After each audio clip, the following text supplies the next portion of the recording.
అప్పట్లో శ్రీరాముల వారు వనవాసంలో ఉన్న సందర్భంలో ముందున్న సీతారామ స్వామి ఎలా ఉంటారో అలాంటి విగ్రహం ఇక్కడ ఉన్నట్లుగా తెలుస్తోంది.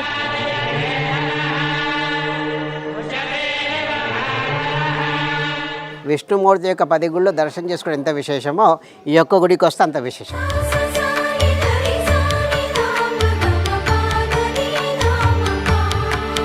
వాళ్ళకి సెంటిమెంట్ ఏంటంటే సినిమా వాళ్ళకి ఇక్కడ ఒక్క షాట్ తీస్తే చాలు సినిమా హిట్. ప్రస్తుతం మనం శంషాబాద్కి దగ్గరలో ఉన్నటువంటి అమ్మపల్లి శ్రీ సీతారామచంద్రస్వామి దేవస్థానంలో ఉన్నాము.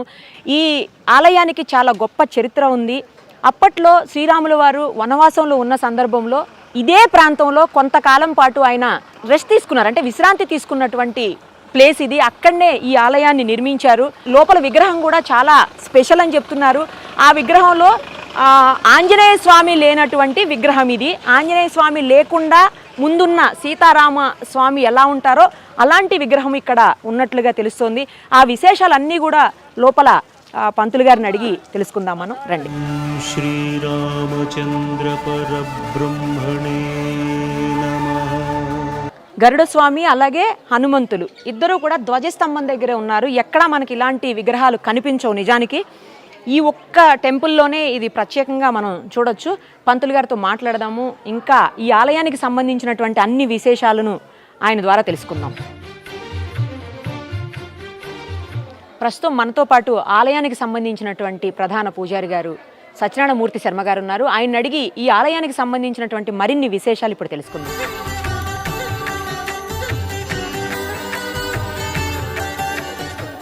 నమస్తే అండి. 11వ శతాబ్దంలో ఎప్పుడో నిర్మించినటువంటి పురాతన దేవస్థానంగా ఇది అందరూ చెప్తుంటారు. చాలా విశేషమైనటువంటి దేవస్థానంగా, ముఖ్యంగా లోపల విగ్రహాలకి చాలా ప్రత్యేకత ఉంది అని చెప్తుంటారు. ఏంటండి ఆ విగ్రహాలకు ఉన్నటువంటి ప్రత్యేకత ఏంటి? అరణ్యవాసంలో ఆంజనేయ స్వామి పరిచయం కాకముందు ఉన్నటువంటి ముగ్గురే ఉన్నారు లోపల.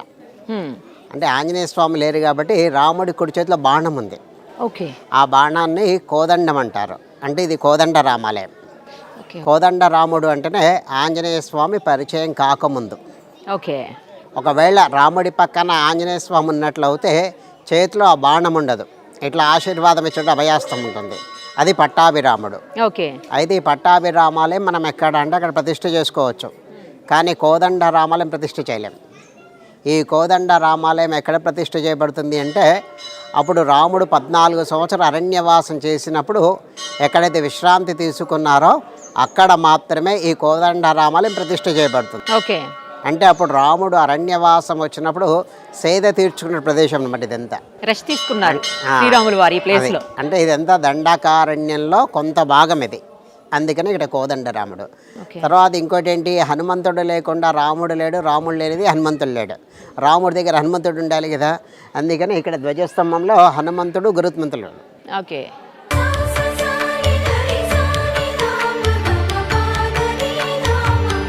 ఇక్కడ ఉన్న విశేషం ఏంటంటే మన అందరి కోరిక లోపల రాముడు చెప్పుకుంటాం.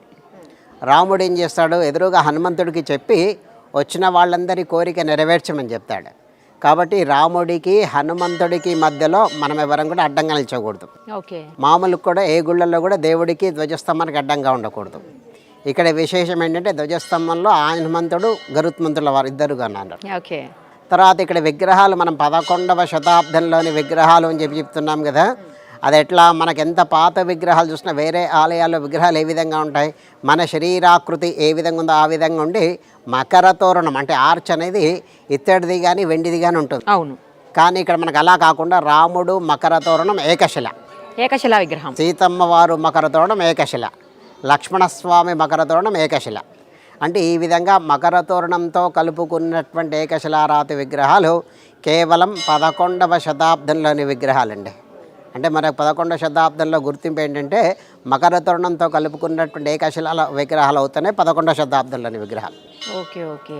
తర్వాత మనకు విష్ణు యొక్క దశావతారాలు ఉన్నాయి కదా, ఈ దశావతారాలు మనం దర్శనం చేసుకోవాలి అని అనుకుంటే ఒక్కొక్క అవతారానికి ఒక్కొక్క గుడి చొప్పున 10 గుళ్ళు తిరగాల్సి వస్తుంది. అవును. కానీ మనకి ఇక్కడికి వచ్చినామంటే మనకు దశావతారాలతో పాటు రాముడు దర్శనం అవుతున్నాడు. అది ఎట్లా అంటే మనకి రాముడి మకర తోరణంలో రాతి మకర తోరణంలో దశావతారాలు ఉన్నాయండి. అంటే ఇక్కడ విశేషం ఏంటంటే విష్ణుమూర్తి యొక్క 10 గుళ్ళు దర్శనం చేసుకోవడం ఎంత విశేషమో ఈ యొక్క గుడికి వస్తే అంత విశేషం.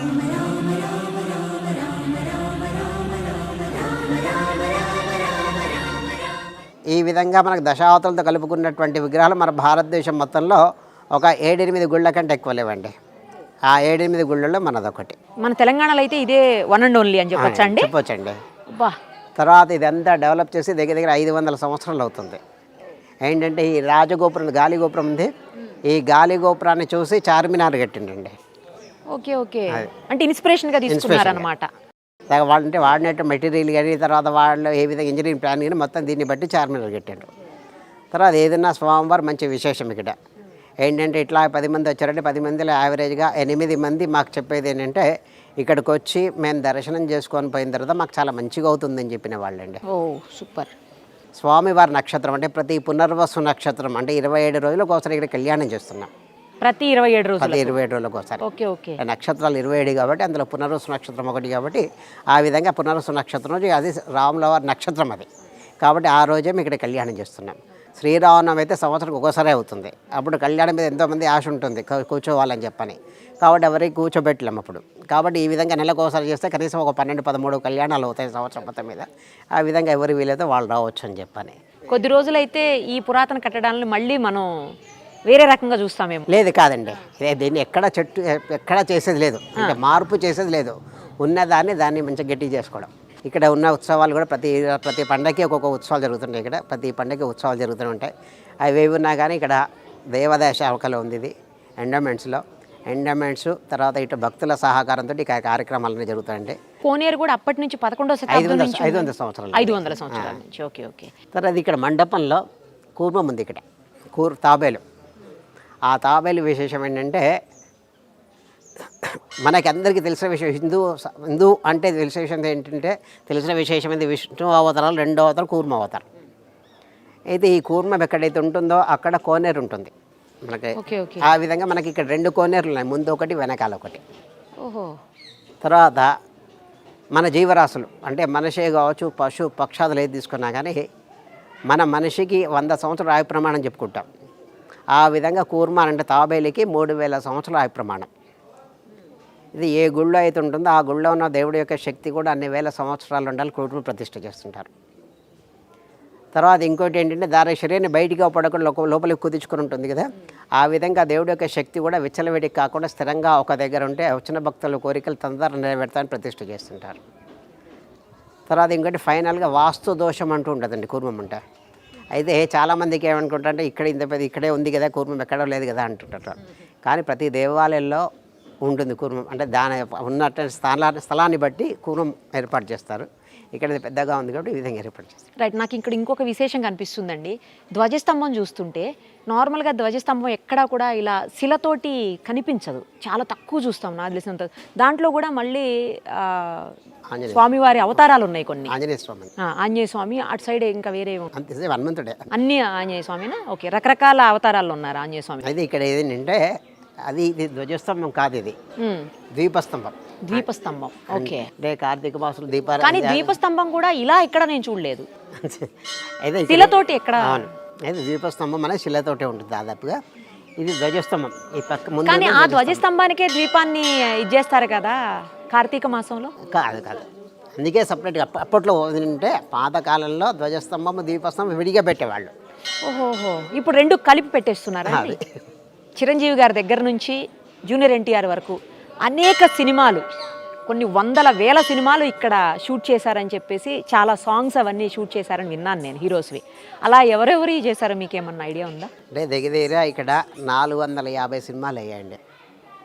ఫస్ట్ మొదలు జరిగినట్టు సీనియర్ ఎన్టీఆర్ గారిది పోతులూరి వీరబ్రహ్మం గారి జీవిత చరిత్ర, అది మొదలు జరిగినటువంటి సినిమా ఇక్కడ. ఓకే, పెద్ద ఎన్టీఆర్ గారి. దాని తర్వాత ఇద్దరే, విక్రమ్, అహనా పెళ్ళండి, ఈ 4 సినిమాలు అయ్యాయి. ఓకే. నేను రాకముందు. మీరు రాకముందు అవి. నేను వచ్చిన తర్వాత మొదలైన సినిమా నుంచి రిక్షా ఓడి సినిమా నుంచి రెబల్ వరకు కూడా 450 సినిమాలు అయినాయండి ఇక్కడ. పాటలు కానీ స్టోరీ కానీ చాలా ఉన్నాయి ఇక్కడ. వాళ్ళకి సెంటిమెంట్ ఏంటంటే సినిమా వాళ్ళకి ఇక్కడ ఒక్క షాట్ తీస్తే చాలు, సినిమా హిట్. సినిమా హిట్ అవుతుందని వాళ్ళ సెంటిమెంట్తో ఆ విధంగా సినిమాలు చేసారు. సో మీరు చెప్పిన మూవీస్ కూడా అన్ని హిట్లేలేండి. అవునండి. మీరు ఇప్పుడు కొన్ని పేర్లు చెప్పారు, అవును. అన్ని మూవీస్ హిట్టే. సంక్రాంతి ఒకటి, గుర్తు అన్నమయ్య ఒకటి, లహరిలో అన్ని హిట్ సినిమా. ఇవన్నీ దాదాపుగా అన్ని హిట్ సినిమాలు అండి. ఇక్కడ మాట్లాడుతుంటారండి మీతోటి వాళ్ళు హీరోస్? మాట్లాడుతుంటారండి.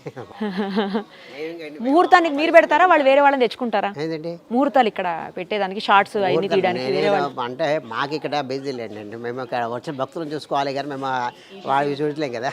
అదే అదే అదే మాకు భక్తులు ముఖ్యం ఇక్కడ. లేండి, అసలు కావాల్సింది ఆలయానికి భక్తులే. ముఖ్యం కావాల్సింది అదే కాబట్టి మేము అక్కడ వాళ్ళకి ప్రిఫరెన్స్ ఎక్కువ ఇస్తున్నాం. ధన్యవాదాలు శర్మ గారు, ఆలయానికి సంబంధించిన అనేక విషయాల్ని మాతో పంచుకున్నందుకు థ్యాంక్ యూ.